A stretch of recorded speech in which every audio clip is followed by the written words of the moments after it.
तो अभी हमने आपको हेडलाइन में सूरजकुंड डिपो का पूरा घटनाक्रम दिखाया कि कैसे ये सूरजकुंड का एक डिपो बदल चुका है अखाड़े में। एक तरफ पिस्टल लहराई जा रही है तो दूसरी तरफ लोहे के सरिये हाथों में होने के आरोप हैं। सिटी हलचल की रिपोर्टिंग यही खत्म नहीं होती। जी हाँ, जहां दूसरों की खबर खत्म होती है वहीं सिटी हलचल अपनी खबर शुरू करता है। जिसने गोली चलाई, जिसके गोली लगी, वो ही असली कहानी बताएं तो सच्चाई आप खुद जान लीजिएगा।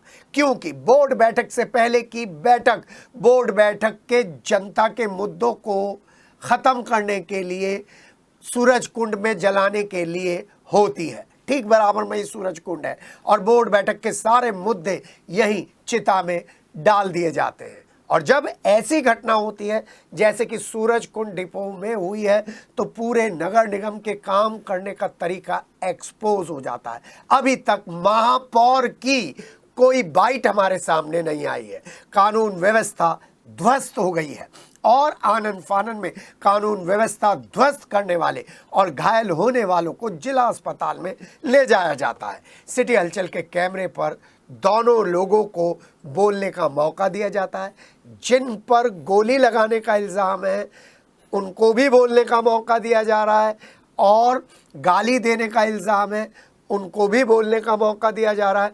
जो गोली खाकर घायल हैं, तड़प रहे हैं, उनको भी बोलने का मौका दिया जा रहा है। सुनिए पार्षद और पीड़ित दोनों का पक्ष, फिर समझ लीजिएगा कि नगर निगम कैसे वेंटिलेटर पर चल रहा है, क्योंकि महापौर की बाइट अभी तक नहीं आई। हाँ, सौरभ गंगवार पहुंच चुके थे इमरजेंसी के ट्रॉमा सेंटर में, वहां उन्होंने बात की। पार्षद और पीड़ित ड्राइवर को जिला अस्पताल के इमरजेंसी से मेडिकल में शिफ्ट करा दिया गया और हरपाल सिंह जो कहीं ना कहीं इसके केंद्र में थे वो चुपचाप थे, क्योंकि उनके पास पार्षद ने पहले फोन किया था कि गाड़ी क्यों नहीं भेजी गई। दोनों वर्जन सुनिए। सूरजकुंड डिपो पर गोलीबारी और गोलीबारी के बाद मारपीट के बाद पुलिस ने तुरंत स्थिति पर कंट्रोल किया। एसपी सिटी मौके पर पहुंचे और यहां पर सीओ अभिषेक तिवारी पहुंच गए ये तफ्तीश करने कि क्या क्या एक्चुअल में हुआ था। आप देख सकते हैं कि यहाँ पर सीओ अभिषेक तिवारी पार्षद से पूछ रहे हैं कि एक्चुअल में क्या हुआ। सौरभ गंगवार नगरायुक्त भी यहाँ पर है और वहीं पर आपको दिखा दें कि जिस कर्मचारी के पैर में गोली लगी है वो भी यहीं पर लेटा हुआ है। इस मामले को हाई प्रोफाइल मामला माना जा सकता है, क्योंकि जिस तरीके से सूरजकुंड डिपो पर यह गोलीबारी हुई है वो बताता है कि मामला कुछ स्पेशल है, क्योंकि कई दिनों से ये गहमा गहमी चल रही थी। सभी पार्षदों पर एक तरफ दबाव है अपने अपने वार्डों में सफाई को लेकर, और दूसरी तरफ सफाई कर्मचारियों की कमी को चलते जो डिपो में लोग काम कर रहे हैं उनके ऊपर भी दबाव रहता है। ऐसे में इन सब लोगों के बीच में ये जो घटनाक्रम हुआ है जिसमें अभिषेक तिवारी सीओ खुद पहुंचे हैं, वो बताता है कि मामला अब कंट्रोल से बाहर है। आइए बात करते हैं इन लोगों से। जी हाँ, यहाँ पर पार्षद रविंद्र है। भाई पूरे खूनम खून में हो, फटे हुए हैं कपड़े, क्या हुआ?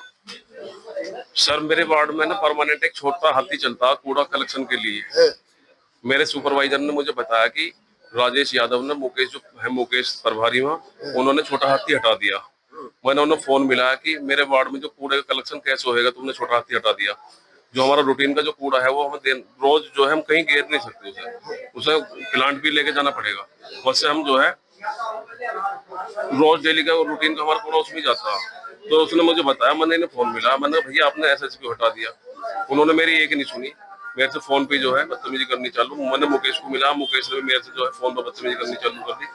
फिर जो मैंने डॉक्टर साहब हरपाल जी को बताया कि ऐसा ऐसा मामला है कि आपने क्यों हटा दिया, ये जो कह रहे हैं कि इनको ये किसी की नहीं सुनते, राजेश यादव और मुकेश जो है नो अपनी अपनी चलाते हैं पूरे डिपो में, नो किसी की कोई नहीं सुनते, जरा सी की ये।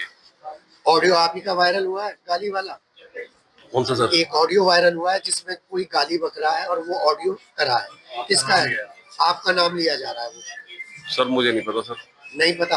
आपके ऊपर किसने हमला किया? सर मैं पहले बता दूं पूरी बात सर जी। अभी सर फिर मैंने जो है नगराज साहब को फोन मिलाया, नगराज साहब ने फोन नहीं उठाया। ठीक, फिर जो है मैंने कहा मेरे को बात तो करने चला, क्या मामला क्या नहीं, क्यों परमानेंट क्यों हटा दिया। वो इसी बीच में 100-125 थे कम से कम, ये 25-30 इनके हाथ में रोड थी। जाती ऑफिस में जो है इन्होंने दे दबा तो लट रोड चारों तरफ से, बस मैं तो बेहाल कर दिया पूरा, बिल्कुल जो है मुझे नीचे गिर दिया उन्होंने, मुझे होश नहीं रहा फिर जो है।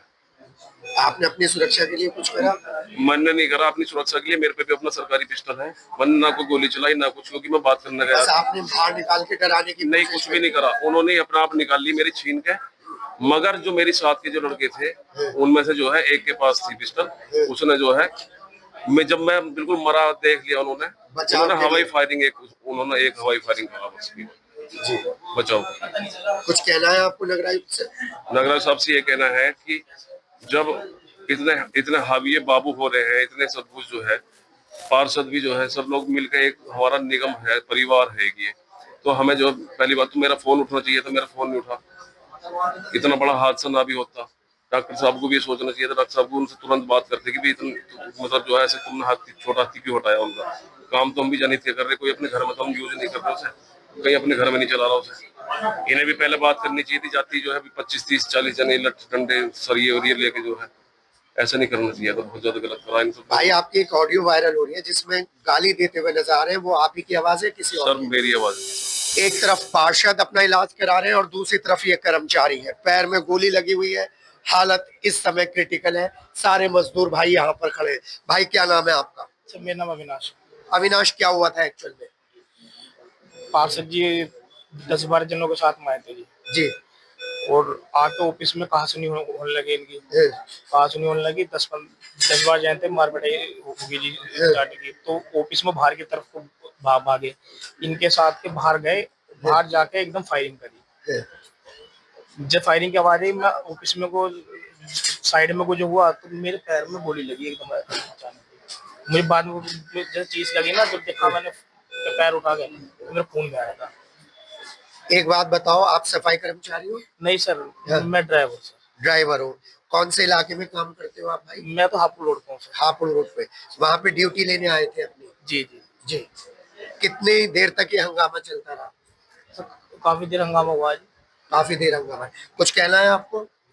तो ये कह रहा है जी, अगर ड्राइवरों की ऐसे सुरक्षा नहीं है, सफाई कर्मचारियों की सुरक्षा नहीं है, तो क्या होगा?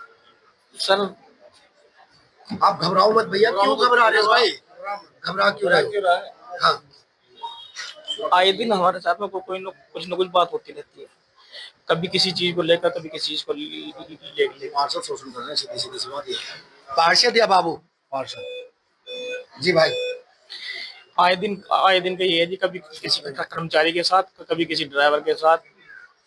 हम कभी कोई पार्षद की कोई सपोर्ट नहीं मिलती कि भाई हम इनके क्षेत्र में काम कर रहे हैं, कोई सपोर्ट मिले। कहीं खड़े हो जाए तो मुसीबत है। यहाँ भी वो लगा रखा है ट्रैक्टर, आगे हटाओ, यहाँ से हटाओ, ये करो वो करो। कोई बात ऐसी नहीं है। जी भाई। इनके हित की कोई ऐसी बात नहीं जो बोर्ड मीटिंग में रखते हो या कुछ भी है।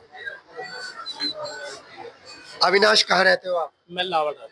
लावड़ रहते हो, और यहाँ पर इस समय पार्षद वर्सेस सफाई कर्मचारी आमने सामने है।